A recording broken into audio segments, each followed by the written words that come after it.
Então a gente está vendo aspectos importantes sobre o serviço humanitário, como nós somos capazes e como é possível que haja um interesse humanitário das pessoas em simplesmente servir a necessidade do próximo de muitas formas diferentes, de acordo com a possibilidade de cada um. Mas como é que nós conseguimos uma consciência humanitária? Primeiro é perceber que fazemos parte de uma grande rede. Nenhum de nós está isolado, nenhum de nós está sozinho. Todos nós vivemos no mesmo mundo, no mesmo universo, onde as fronteiras cada vez mais diminuem, né? As fronteiras tecnológicas, as fronteiras de comunicação. E essas fronteiras, elas incentivam e ao mesmo tempo influenciam as pessoas de muitas maneiras. Mas nós temos que sair um pouco da virtualidade, um pouco não, nós temos que sair muito do universo virtual que separa, que criam fronteiras ao mesmo tempo e que comunica e que liga as pessoas. Essa fronteira virtual, ela segrega de certa maneira, porque a opinião viral que gira em torno do universo virtual, ela cria consciências também. E as pessoas acabam se satisfazendo com as opiniões virtuais e não fazendo nada a respeito disso, e ao mesmo tempo acabam perdendo o elan de colocar a mão na massa, começando de onde se está, com o seu próprio meio, onde se vive, seja nas áreas rurais, onde isso está acontecendo também, seja nas grandes cidades ou dentro de casa, né? O mundo virtual separa as pessoas até dentro de casa. E a consciência do serviço humanitário, seja um trabalho com os índios, que precisam ser conhecidos mais de perto. As pessoas precisam se interessar em conhecer a cultura indígena, em saber que universo é esse, em que se apenas assiste pela televisão, se lê nas revistas aquilo que é dado a se conhecer. É preciso ver mais de perto, é preciso que haja interesse das autoridades, é preciso que haja interesse das pessoas que vivem próximo às comunidades indígenas, como das pessoas que vivem próximo às favelas. Eu sei que existe aí um pequeno contexto de perigo, vamos assim dizer, porque grande parte das pessoas quer a sua segurança e tem medo de se envolver com o universo humanitário. E nós não podemos ter medo do ser humano, não podemos ter medo do próximo, não podemos ter medo de nós mesmos e da capacidade que nós temos de servir, a capacidade que nós temos de fazer pelo outro aquilo que nós gostaríamos que estivesse sendo feito por nós. Essa é uma das grandes premissas, né? Fazer ao outro aquilo que gostaríamos que fizéssemos por nós, porque nós temos opiniões diferentes. E nós temos muitas opiniões, e só temos opiniões. Então é preciso unir forças, mesmo virtualmente, criar redes, ou seja como for, para poder ajudar as outras pessoas de forma prática ali, lado a lado. Ainda há gente que passa fome, ainda há gente que padece de doenças em um país onde isso não cabe mais. Eu sei que as distâncias são enormes, as realidades são diferentes, mas a humanidade é uma só. E os nossos problemas não são tão diferentes daqueles povos, dos povos indígenas. Eles padecem de doenças de saúde, por exemplo, que nós transmitimos para eles.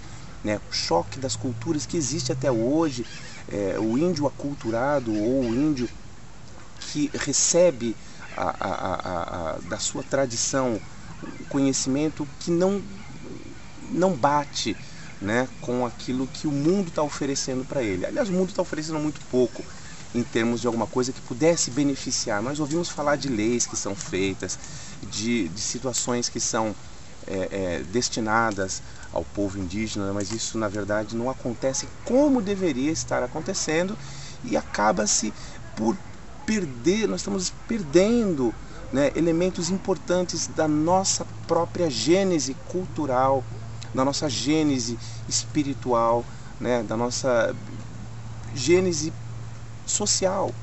né? A América Latina, ela foi constituída, criada a partir da cultura indígena de todos os povos. Nós trazemos essa herança e nós devemos fazer jus e devemos ter respeito e nós devemos ter reverência para com esses povos, né?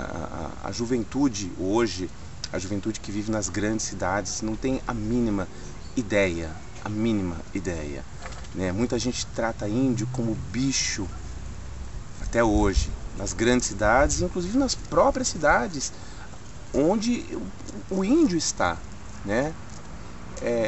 A consciência humanitária é uma consciência de ação, antes de tudo, né? A ação que começa em si, querendo se interessar por aquilo que faz parte dessa herança toda, né? A consciência de que quando nós estendemos a mão, nós estamos ajudando o nosso próprio meio, nossa própria capacidade de gerenciar pensamentos e gerenciar ideias que são soltas no ar, né? Saber se as ideias são boas ou se não são boas, saber se a verdade que está sendo dita, que está sendo passada, que está sendo fornecida é realmente a verdade que acontece.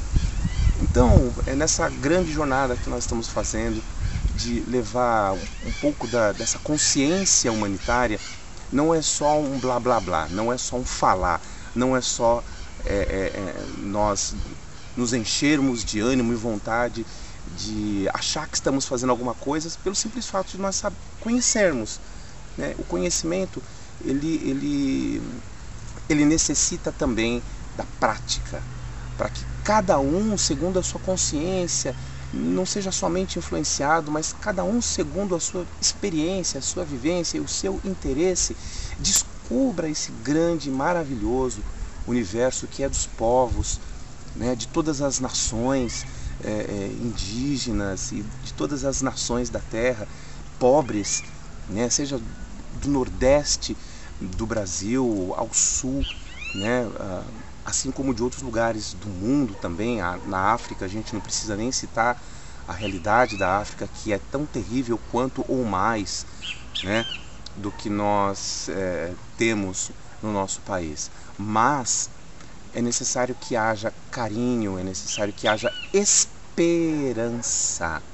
Esperança ativa não é aquela que fica sentada e aguardando. A esperança ativa é aquela que trabalha e que acredita que todas as ações são fundamentais e importantes no sentido de unir, de agregar, de somar, de multiplicar e de aprendermos a dividir aquilo que nós conquistamos social, tecnologicamente, politicamente e espiritualmente com todos. É um momento importante que nós estamos vivendo, porque nós temos acesso a tudo. E esse acesso deve servir à evolução, né? A evolução não tecnológica, a evolução da consciência. A evolução da consciência e a evolução espiritual, porque se nós medimos a sociedade pela evolução e pela riqueza material, nós não estamos fazendo nada, porque há muita pobreza espiritual e moral em termos materiais e tecnológicos, que está sendo muito mal utilizado de muitas maneiras. É preciso agora então que nós tenhamos consciência. É importante a consciência essa consciência humanitária, utilizando todos os meios, né? A tecnologia, poderes políticos positivos que nos sirvam para isso, e mais do que tudo uma unidade de interesse das pessoas, sejam elas capacitadas a isso ou não, porque se elas tiverem interesse, a experiência, o primeiro passo, começa a capacitar a cada um de nós em todas as áreas da vida, em todas as áreas em que nós nos propusermos a fazer aquilo que é o mais importante, né? O mundo, o planeta inteiro espera por uma transformação, mas a transformação de cada um de nós acontece quando nós nos interessamos e trabalhamos por essa transformação, né, que é intelectual, que é moral, que é espiritual, que é política, que é de todas as maneiras uma evolução que abrange todo o universo de possibilidades. Fica aí registrado e fica aí a proposta de se iniciar dentro de si e colocar isso para fora o serviço de consciência humanitária, se unindo a grupos que fazem alguma coisa, a interessados, a pessoas que têm ideias e não sabem como colocar essas ideias em prática, né? Há muito boas ideias, há muitas pessoas de boa vontade, mas boa vontade não é suficiente. Nós temos que fazer mais e ter mais do que boa vontade. Um pouquinho daquilo que pode ser mostrado pode servir como exemplo para dar o primeiro passo, né? Não tire conclusões por aquilo que te dizem, por aquilo que você assiste ou por aquilo que você lê simplesmente, né? Tire conclusões práticas. E conclusão, uma dica, conclusão não é fato encerrado, né? Ao passar das experiências, nós vamos adquirindo mais conhecimento e a prática exercita, né? Nós esperamos que as pessoas tenham um interesse vivo, positivo, ao invés de proclamar apenas coisas negativas, comece a transmitir mensagens positivas e práticas, onde a vida vem em primeiro lugar. Não é o partido político, não é a religião, não é a opinião. O que vem em primeiro lugar é a vida, né? E é isso que interessa. A vida através do serviço humanitário, através da consciência humanitária, através do espírito humanitário, tá bom? Então que essa mensagem possa ser refletida e, na medida do possível, praticada, para que todos nós consigamos viver um tempo novo, um tempo onde os povos, a integração dos povos realmente aconteça, porque isso é possível. Não tenha medo, tá bom? Fique em paz. Até mais.